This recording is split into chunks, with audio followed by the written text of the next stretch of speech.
తాకట్లో ఉన్న మీ బంగారాన్ని విడిపించి ఆ రోజు ఆన్లైన్ రేటుకి కొంటాం. Sharma gold company. వీక్షకులందరికీ నమస్కారం. 2026వ సంవత్సరంలో కర్కాటక రాశి వారికి ఏ విధమైనటువంటి ఫలితాలు కలగబోతూ ఉన్నాయో ఈ వీడియో ద్వారా తెలుసుకునేటువంటి ప్రయత్నం చేద్దాం. ముఖ్యంగా ఈ ఆంగ్ల సంవత్సరాది అది మన పండగ కాకపోయినా చాలా మందికి ఒక క్యూరియాసిటీ ఉంటుంది.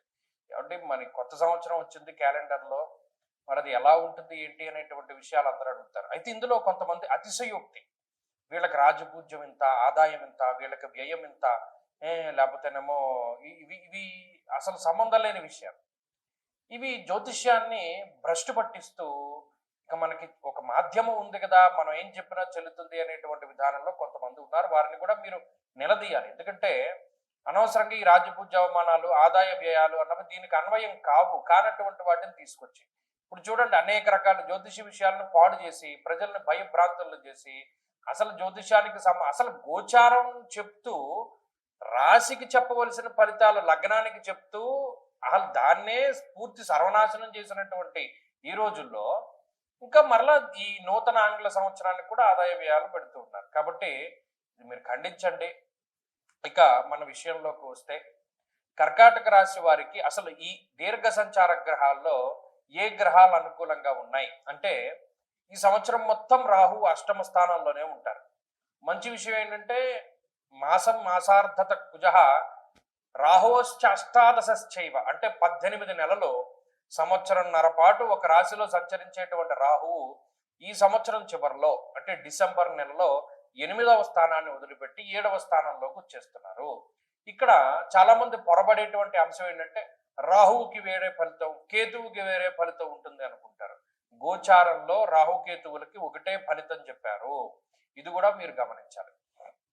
అలాగే సప్తమ రాహు మధ్యస్థమైనటువంటి గ్రహమే, ఆయన ఏం పీడించేటువంటి గ్రహం కాదు. కాబట్టి ఈ సంవత్సరం చివరిలో రాహు యొక్క పీడ తొలగిపోతుంది. ఇక శనేశ్వరుని యొక్క భాగ్యస్థాన స్థితి, శని భాగ్యంలో ఉండడం వాడిని మందభాగ్యుడిగానే చెప్తారు. అంటే భాగ్యం లేనటువంటి వాడు, ఎందుకంటే మందగ్రహము అంటే శనేశ్వరుడే భాగ్యంలో ఉన్నప్పుడు ఆ మాట మాట్లాడు. నిజానికి అది అంత మనం మాట్లాడడానికి కూడా అది తగినటువంటి మాట అయినప్పటికీ ఉదాహరణ పూరితంగా అర్థమవుతుందని చెప్పాను. ఇక్కడ కర్కాటక రాశి వారికి భాగ్యమందు శని అల్ప భాగ్యాన్నే కలిగిస్తాడు. అంటే భాగ్యవంతులుగా ఉండనివ్వడు, అదృష్టవంతులుగా ఉండనివ్వడు, అనేక రకాలైనటువంటి కష్ట నష్టాలకి ఆయన లోను చేస్తాడు. అయితే ఇది దోషభూయిష్టమైన స్థానం కాదు, ఇది గుర్తుపెట్టుకోవాలి. అష్టమ అర్ధాష్టమ ఏలినాటి శనిలాగా 9 శనేశ్వరుడు ఇబ్బంది పెట్టే స్థానం కాదు, అది మిశ్రమమైనటువంటి ఫలదాత. అలాగే గురువు జూన్ నెల 2వ తారీఖు వరకు 12వ స్థానమందు, జూన్ 2వ తారీఖు నుండి అక్టోబర్ 31 వరకు జన్మరాశి యందు, అక్టోబర్ 31 దాటాక 2వ స్థానమందు గురువు యొక్క సంచారం ఉంటుంది. కాబట్టి ఇందులో గురువు యోగించేటువంటి స్థితి ఎక్కడ అంటే అక్టోబర్ 31 నుండి డిసెంబర్ 31 వరకు కేవలం 2 నెలల పాటు గురువు యొక్క బలం ఉంటుంది. అయితే ఓవరాల్ గా మనం కర్కాటక రాశి వారి యొక్క స్థితిగతులను చూసినప్పుడు ఈ సంవత్సరంలో 25% మాత్రమే శుభ ఫలితాలను వీరు పొందబోతున్నారు. ఏమంటే మరి 25% అంటే మేము ఎలా బతకాలి అంటే ఇక్కడ ఆల్టర్నేటివ్ ఉంటుంది. జాతకంలో ఉన్నటువంటి దశాంతర దశలు బాగుంటే గోచార పరిస్థితులు చాలా తక్కువ ఫలితాన్ని ఇస్తాయి. జాతకంలో మంచి దశ నడుస్తోంది అనుకోండి, గోచార పరంగా గ్రహాలు ఇబ్బందికరంగా ఉన్నా అవేమి చెయ్యవు, దశలో కొట్టుకుపోతాయి. అలాగే మన ఇంటి వాస్తు బాగుంది, దశ బాగా లేనప్పుడు దిశ అయినా బాగుండాలన్నాడు. వాస్తు బాగున్నప్పుడు కూడా కొన్ని గ్రహ దోషాలని ఇల్లు కాస్తుంది. ఇవి రెండూ లేవనుకోండి మనం ఏం చేయలేము. కాబట్టి ఇక్కడ గుర్తుపెట్టుకోవాల్సిన విషయం ఏంటి అంటే గోచార గ్రహస్థితి కర్కాటక రాశి వారికి బలహీనంగా ఉన్నది. ఈ మాట చెప్తే నెగిటివ్ కామెంట్లు పెడతారు, కానీ ఎప్పుడు అలా చేయకండి. ఎందుకంటే ఉన్నతమైనటువంటి మనస్తత్వం ఎలా అరవడుతుంది అంటే చెడు ఉంటే చెడు, మంచి ఉంటే మంచి తెలుసుకోవాలి. అంతే తప్పితే పలానా వీడియోలో మన గురించి గొప్పగా చెప్పాడు బాగుందని చెప్పి మీరు రివర్స్లో వెళ్ళండి, రివర్స్ ఇంజనీరింగ్ చేయండి. ఇదే మన భవిష్య దర్శన ఛానల్లో గత సంవత్సరంలో కర్కాటక రాశి ఫలితాలు చెప్పాం కదా, అది మీరు గమనించండి, యాజ్ ఇట్ ఈజ్గా ఉంటాయి. అలాగే ఇవి కూడా ఎందుకు చెప్పడం అంటే నాకు పెద్ద తాపత్రయం ఏముందంటే బాగుందంటే వెళ్ళిపోతుందో లైక్ కొట్టుకుంటారు, సూపర్ అండి అని కామెంట్ పెడతాడు, మర్చిపోతాడు. కానీ అలాంటి వాళ్ళ గురించి చెప్పట్లా. కొంతమంది నిజమైనటువంటి నిబద్ధత కలిగి ఉన్నటువంటి వారు ఉన్నారు. వారు ఏమంటే బాగుందంటే ఫైన్, వాళ్ళు బాగానే తీసుకుంటారు.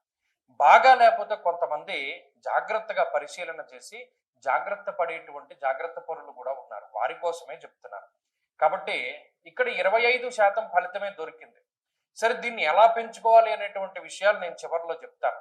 ఏ విధమైనటువంటి చెడు ఫలితాలు వస్తాయండి అంటే ఇక్కడ ప్రధానంగా ఆర్థిక సంబంధమైన విషయాలే చెప్పాడు. ఇందులో ఏం పెద్ద ఆరోగ్యపరమైనటువంటి ప్రమాదాలు ఏమీ చెప్పలేదు. ఆర్థిక విషయాలు ఎక్కువగా ధనాన్ని దాచుకోలేకపోతారు, ఖర్చు ఎక్కువగా ఉంటుంది, రాజకోపో యశోహాని ఉద్యోగస్య విరోధకం. ఇక్కడ కేవలం మన ఆదాయ మార్గాలు దెబ్బతినేటువంటి పరిస్థితిని ప్రత్యేకించి ఉటంకరించింది శాస్త్రం. ఇప్పుడు మనకి గతంలో కర్కాటక రాశి వారికి 2-3 ఆదాయ మార్గాలు ఉన్నాయనుకోండి, అవి తగ్గిపోతాయని చెప్పాడు. కాబట్టి ఏం చేయాలి? జాగ్రత్త పడాలి. తగ్గిపోవడం అంటే మనం ఏదైనా దివాళా తీయడం అనే అనుకోవచ్చు. ఇక్కడ కొంతమంది జాగ్రత్తగా ఇది మనకు వర్కౌట్ అవ్వట్లేదు, దాన్ని అక్కడితోటి వదిలిపెట్టేస్తే మంచిది అని జాగ్రత్త పడే వాళ్ళు ఉంటారు. సో అలా అన్నమాట. అంటే ఆదాయ మార్గాలు తగ్గుతూ వస్తాయి, తెలుసుకుంటారు. మనం ఈ చోట్ల పెట్టుబడి పెట్టడం మంచిది కాదు, తగ్గించుకోవాలి, మన పెట్టుబడి వెనక్కి తీసుకోవాలి, ఏదైనా లాభాన్ని పొందుతూ ఉంటేనే పెట్టుబడి పెట్టాలి. అలాగే స్టాక్ మార్కెట్, జోదము, స్పెక్యులేషను, బెట్టింగ్లు ఇటువంటివన్నీ కూడా చాలా ప్రమాదానికి కారణహేతువులు. ఎందుకంటే అదృష్టం అనేటువంటిది తక్కువ. భాగ్యస్థానం ముందు శనేశ్వరుడు కూర్చుని ఉన్నారు. ఆకస్మికంగా ధనం వచ్చేటువంటి పరిస్థితులు లేవు. అలాగే అదృష్టం కొద్దీ ధనం వచ్చేటువంటి పరిస్థితులు లేవు. ఈ విషయాలన్నీ కూడా ఈ రాశి వారు గుర్తుపెట్టుకోవాలి. సో కష్టే ఫలి, కష్టానికి తగ్గ ప్రతిఫలమే వస్తుంది. ఇది ఒకందుకు ఇది కూడా చాలా మంచి విషయం. కొన్ని రాశులకు ఏం చెప్పాము? కష్టానికి తగ్గ ప్రతిఫలం రాదు మీకు అని చెప్పాం. కానీ మీకు కష్టే ఫలి, కష్టానికి తగ్గ ప్రతిఫలం ఖచ్చితంగా వస్తుంది. కానీ మీకు సంవత్సరం ప్రారంభంలో చూసుకుంటే ఫస్ట్ హాఫ్ కన్నా సెకండ్ హాఫ్ చాలా బెటర్గా కనబడుతుంది. రెండవ సగం ఈ రాశి వారికి చాలా బాగుంటుంది. అంటే జూన్ దాటిన తర్వాత గ్రహస్థితులు అవి మెరుగ్గా ఉంటాయి. సరే, ఓవరాల్ గా ఒక 25% బాగుందని తెలుసుకున్నారు. ఇటు ఉద్యోగ వ్యాపారాలు అంటే ఏ పరిస్థితి చూసినా ఇవే కండిషన్స్ కనబడతాయి. మరి ఏం చెయ్యాలండి దీన్ని వృద్ధిలోకి తీసుకురావాలి అంటే? ప్రధానంగా కాలభైరవాష్టమి అనేటువంటి అష్టములు వస్తూ ఉంటాయి. కృష్ణపక్షంలో వచ్చేటువంటి అష్టమి తిథి రోజున ప్రత్యేకించి కాలభైరవుని యొక్క ఆరాధన చెయ్యండి. ప్రతి నెల కృష్ణపక్ష అష్టమి తిథి రోజున కూష్మాండ దీపం పెట్టుకోండి. అలాగే కాలభైరవ దర్శనం కానీ, ప్రతిరోజు కాలభైరవ అష్టకం పఠించడం కానీ చేస్తూ ఉంటే కర్కాటక రాశి వారి యొక్క పరిస్థితి చాలా మెరుగుపడ్డాన్ని మనం గమనించవచ్చు. ఇర్రెస్పెక్టివ్ గ్రహస్థితులతో సంబంధం లేకుండా కాలభైరవ యొక్క ఆరాధన మీకు చాలా మంచి ఫలితాన్ని ఇస్తుంది. అలాగే ఎలాగో సంవత్సరం చివరిలో 2 నెలలు యోగిస్తూ ఉన్నాయి కాబట్టి మంచి విషయాలన్నీ ఆ 2 నెలల్లో జరుగుతాయి. నెక్స్ట్ ఇయర్ కూడా చాలా గొప్పగా ప్రారంభం చేయగలుగుతారు. సంవత్సరం చివరికి వచ్చేసరికి గురుబలం పెరుగుతుంది, రాహు యొక్క ప్రతికూలత తగ్గిపోతుంది. ఇవన్నీ మంచి విషయాలు ఉన్నాయి కాబట్టి అవన్నీ కూడా చాలా అద్భుతంగా ఉంటాయి.